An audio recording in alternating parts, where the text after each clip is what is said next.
Beautiful, सुंदर, खूप खास राहिला. सगळ्यांना आवडतं का?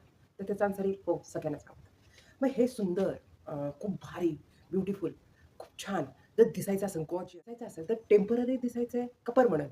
म्हणजे आपण खूप खास लाँग टाईमपर्यंत छान दिसलं पाहिजे का थोड्या टाईमापर्यंत? जसं की मेकअप केलाय तोपर्यंत आपण खास आणि मेकअप धुतला की परत आपला मूड डाऊन किंवा आपण अपसेट किंवा आपल्याला इतकं नाही छान वाटत. तुम्हाला कसं सुंदर व्हायला आवडेल? डेफिनेटली तुमच्या मनात येणारच ना, मला दिसलं तर परमनंट लाँग टाईम खूप छान, खूप दिवसासाठी मला सुंदर व्हायचंय. असं जर मनात येत असेल ना, त्याच्यासाठी आपल्याला अगोदर स्वतःच्या कोणत्या गोष्टी आपण करतो आणि नाही करत आणि मग आपला रिझल्ट कसा पाहिजे या पॉईंटवरती बोलणार आहोत. तर सगळ्यात अगोदर आपण घेऊ परमनंट सुंदर दिसण्यासाठी काय करावं लागेल? 2 स्टेप आपण त्यातल्या स्टेप शिकून घेऊ. ज्या 2 स्टेप आहेत त्या आपण शिकून घेऊ आणि नंतर ज्या टेम्पररी असतात त्या कशा असतात ते पण आपण पाहू. सगळ्यात अगोदर आपण परमनंट. आता परमनंट आंतरिक तुम्हाला सुंदर दिसायचं त्याच्यासाठी तुम्हाला स्वतःकडे पाहावं लागेल म्हणजे एक्सरसाइज करावं लागेल.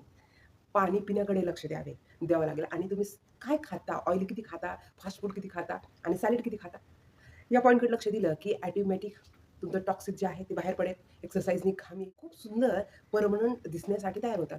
पण ह्याचा रिझल्ट एक लक्षात ठेवा, ह्याचा रिझल्ट आहे ना लवकर दिसत नाही. पण एकदा का तो तुम्ही 21 दिवसापर्यंत हे सगळ्या गोष्टी मनातून करायला लागलात, तर हळू रिझल्ट दिसायला लागेल आणि त्याच्यानंतर तुमच्या चेहऱ्यावर ग्लो वाढत जाईल आणि तो ग्लो कंटिन्यू लाँग टाईमपर्यंत राहील. आता ह्याच्यातलाच जो परमनंट ग्लो आहे, त्याच्यातला दुसरा पॉइंट आहे, की आम्हाला परमनंट ग्लो पाहिजे. कारण आता मी ब्युटिशियन आहे. मला काय होतं खूप सारा एक्सपिरियन्स असल्यामुळे चेहरा पाहितला की लक्षात येतं. आता तो जो दुसरा पॉइंट आहे ना, त्याचं मी लॉजिक सांगते. बघा, ज्या मुली किंवा ज्या पण वुमन आहेत ना, त्या जर एक्सरसाइज नसतील करत, त्या जर स्वतःकडे पाहत नसतील, तर त्यांच्या चेहऱ्यावर काय-काय दिसतं सांगू? एकतर मुरूम छोटे-छोटे पिंपल आलेले असतात. एकतर त्यांचे त्या ज्या एक्सरसाइजकडे लक्ष नाही देत, स्वतःच्या छोट्या-छोट्या गोष्टीकडे लक्ष नाही देत, त्यांचे नेल हमेशा वाढलेले असतात. त्याच्यामुळे काय होतं, त्या ज्यावेळेस एकट्या बसलेल्या असतात ना किंवा टेन्शनमध्ये असतात, खूप सारा विचार करत असतात ना, त्या नेलने हमेशा जिथे पिंपल आहे, तिथे ते हात लावत असतात. बघा तुम्ही हे सिम्प्टम्स तुमच्यामध्ये असेल, तर तुम्ही आतापासून स्वतःकडे पहा. थोडंसं कमी करा ह्या गोष्टीकडे. त्या नेलनी ते काम करतात आणि मग ते पिंपलची जागा वाढते. मग चेहरा खराब दिसतो. आणि मग कुठेतरी आउटसाईडला बाहेर जायचं म्हटलं, की त्या पार्लरमध्ये येतात आणि म्हणतात, की असं होणारं फेशियल क्लीनअप करा आणि इतकी भारी दिसली पाहिजे. आता माझ्या मनात तर येतं, की मी जरी तुला आता फेशियल केलं, ब्लड सर्क्युलेशन केलं, तरी 50% चेहरा क्लीन होईल. कारण त्याच्यात ब्लड सर्क्युलेशननं टॅनिंग निघून जातं, ग्लो येतो. हे माझ्याकडून काम झालं. पण जे 50% असतं ना, तुम्ही करायला पाहिजे, ते राहून गेलेलं असतं आणि ती आवर्जून सांगते. मी ज्यावेळेस फेशियल करताना आपण क्लायंटला बोलतो, त्यावेळेस सांगत असते, "थोडं स्वतःकडे लक्ष देते का?" स्वतःकडे लक्ष देते म्हणजे एक्सरसाइजकडे लक्ष देते का? आता त्यावेळेस ती काय म्हणते, "अहो, खरं सांगू का? इतकी बिझी लाईफ आहे ना, ह्या गोष्टीला टाईमच भेटत नाही." मग मी फक्त तिला हे सांगते, टाईम नाही भेटत ना, पण हे ऐन एकदम टायमिंगला तुला असं वाटतं, की मी खूप खास दिसायला पाहिजे ना, त्याच्यासाठी थोडं प्रिपेअर करावं लागेल. तुला स्वतःकडे पाहावं लागेल आणि मग मी छोट्या-छोट्या ट्रिक तिला सांगते. मग ती करण्याकडे लक्ष देते. पण ज्यावेळेस ती 2-3 महिन्यांनी परत माझ्याकडे येते ना, त्यावेळेस नक्कीच तिच्या चेहऱ्यावर एक कॉन्फिडन्स आणि चमक आलेली असते. कारण पर्मनंट ग्लो म्हणजे काय माहिती आहे का? स्वतःवर काम करणं. कारण असे पण क्लायंट आहेत जे स्वतःवर काम करतात ना, ते माझ्याकडे येतात. त्यांचं मग काम काय असतं, त्यांच्या चेहऱ्यावर ग्लो असतो, एक्सरसाइज करतात, स्वतःच्या खाण्याकडे लक्ष देतात, सॅलड खातात, खूप छान गोष्टीकडे लक्ष देतात ना, ह्या क्लायंटचं काम माझ्याकडे एकच, हेअरचं असतं. कारण त्यांना चेहऱ्याचं, बॉडीची काही तकलीफ नसते. त्यांना वॅक्सिंग करण्याचं म्हणजे नीड वाटते आणि हेअरचं असतं. कारण त्या स्वतःकडे पाहतात, त्याच्यामुळे त्यांना फेसचा प्रॉब्लेम नसतो. अजून एक पॉइंट लक्षात ठेवा, तुम्हाला परमनंट सुंदर दिसायचं असेल, तर एक्सरसाइज ही आतून ना, की तुम्ही कोणत्याही पार्लरमध्ये जा, खूप खास 2,000चा 3,000चा फेशियल करा. त्याचा ग्लो 1 महिन्यापर्यंत राहील. पण तुम्ही ज्यावेळेस एक्सरसाइजकडे लक्ष देता ना, तो वर्षानुवर्ष राहील. त्याच्यामुळे परमनंट सुंदर कसं राहता येईल या पॉइंटकडे लक्ष द्या. आता आपण हे 2 पॉइंट झाले. परमनंट जर सुंदर दिसायचं असेल, तर ह्या पॉइंटकडे लक्ष द्यायचं. आता टेम्पररी पाहू. टेम्पररी म्हणजे काय? की तुम्हाला अजिबात टाईम नाही, खूप बिझी आहे, तरी पण वेळात वेळ काढून तुम्ही स्वतःच्या मेकअपच्या प्रॉडक्टला ते खरेदी करून आणतात आणि तेवढे अप्लाय करतात आणि ते छान दिसण्यासाठी तयारी करतात. भले एखादी गोष्ट मिस झाली तरी चालेल. कोणती?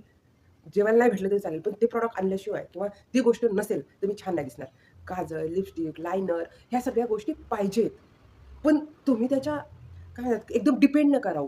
हे टेम्पररी झलक आहे, की जसं की तुम्ही मेकअप केला, खूप सुंदर दिसताय. मेकअप आपल्याला पाहिजे, टचअप आपल्याला पाहिजे, पण खूप सारं त्याच्यावर डिपेंड राहिलात ना आणि मग एक दिवशी तुम्ही मेकअप नाही केला, की तुम्ही डाऊन दिसता. बरोबर ना? त्याच्यामुळे बाहेरून जी काय तुम्ही एक्सेसरीज वापरतायत, त्यांनी जर सुंदर दिसत असाल, तर ते थोड्या दिवसासाठी हा पॉइंट आवर्जून लक्षात घ्या. आणि दुसरा पॉइंट माहिती आहे ह्याच्यात काय आहे? तुम्ही खूप सारं खरेदीकडे लक्ष देतात. जे टेम्पररी सुंदर दिसतात ना, त्यांचं खूप सारं खरेदी असतं. मग ऑइली स्किन आहे का? ड्राय स्किन आहे का? मग ऑइलीसाठी मॉइश्चरायझर कोणतं? ड्रायसाठी मॉइश्चरायझर कोणतं? मग माझी मानमध्येच जे नेक आहे, त्याचं सारे मला टॅनिंग झाल्यासारखं वाटतं. मग म्हणजे बॉडीला मला खूप टॅनिंग वाटतं. मी इतकी साऱ्या क्रीम वापरते, त्याचा साइड इफेक्ट्स होतो, ग्लो दिसतच नाही. अशा तक्रारी वाढत जातात. म्हणजे तुम्ही खूप सारं बाय करतायत, खूप सारे प्रॉडक्टचा आनंद घेतायत. त्याचा रिझल्ट हळू सारखा अप्लाय करून खूप सारं टॅनिंग जमा होतं त्या प्रॉडक्टनी. आपल्याला वाटतं की आपण छान दिसतोय. पण एक मेकअपच्या 2-3 तासानंतर ते डाउन होत जायला लागतं आणि मग चेहरा हळू काळवंडला जातो. छोट्याशा पॉइंटकडे लक्ष द्या, की टेम्पररी सुंदर दिसायचंय, तर त्यासाठी पण थोडे प्रॉडक्ट तुमच्याकडे पाहिजे कॉस्मेटिक. ते झालं बाहेरून सुंदरता. गोष्टीने तुम्ही खूप सारं असं दमून जात असाल, थकून जात असाल, की खूप सारं मी घेतीये प्रॉडक्ट, खरेदी करते, पण रिझल्टच नाही. तर काय करा, हे प्रॉडक्ट एका साइडला ठेवा. थोडं स्वतःकडे लक्ष द्या. थोडीशी एक्सरसाइज, थोडं पाणी पिण्याकडे लक्ष, थोडं सॅलड खाण्याकडे लक्ष. ह्या पॉइंटकडे लक्ष दिलं ना, तुम्ही नॅचरली गॉर्जियस दिसताल. तुम्ही नॅचरली सुंदर दिसताल आणि मग तुम्ही मेकअपचा टचअप जरी केला ना, तुम्हाला तो दिवस भारी दिसायला लागेल. ना भले की एखादं प्रॉडक्ट जरी तुमच्याकडे संपले असेल, ते समोरच्याला लक्षात नाही येणार, की तुम्ही आज काही काजळच नाही लावलं. आज तुम्ही लिपस्टिक लावली, पण फेंटच लावली. तरीसुद्धा तुम्ही खूप सुंदर, नॅचरली सुंदर दिसायला लागतात आणि त्याने तुमचा कॉन्फिडन्स वाढणार आहे. ना की बाहेरच्या सगळ्या कॉस्मेटिकनी नाही. मी पाहिलेत अशा पण कितीतरी मुली माझ्या पार्लरमध्ये येत आहेत. मी खूप सारं त्यांना कॉस्टलीवालं फेशियल केलं. तरी त्यांचं असं असतं, की नाही हो ते 1 आठवड्याच्या नंतर मला इतकं भारी नाही वाटलं. त्याचं कारण असतं, की मी माझ्याकडून जेवढं होता येईल तेवढा मसाज दिला. त्याने मी टॅनिंग काढलं. मी ब्लड सर्क्युलेशन करण्याकडे लक्ष दिलं. पण जे काही तुम्ही करायला पाहिजे होतं तुमच्याकडून, ते राहिलेलं असतं. त्याच्यामुळे प्लीज हा तुम्ही व्हिडिओ पाहत आहेत, तर छोट्याशा गोष्टीकडे लक्ष द्या. नेल्स वाढलेत का? थोडी एक्सरसाइज करते का? मी माझ्या बॉडीला आतून छान करते का? या पॉइंटकडे जर लक्ष दिलं ना, तुम्ही लॉंग दिसता.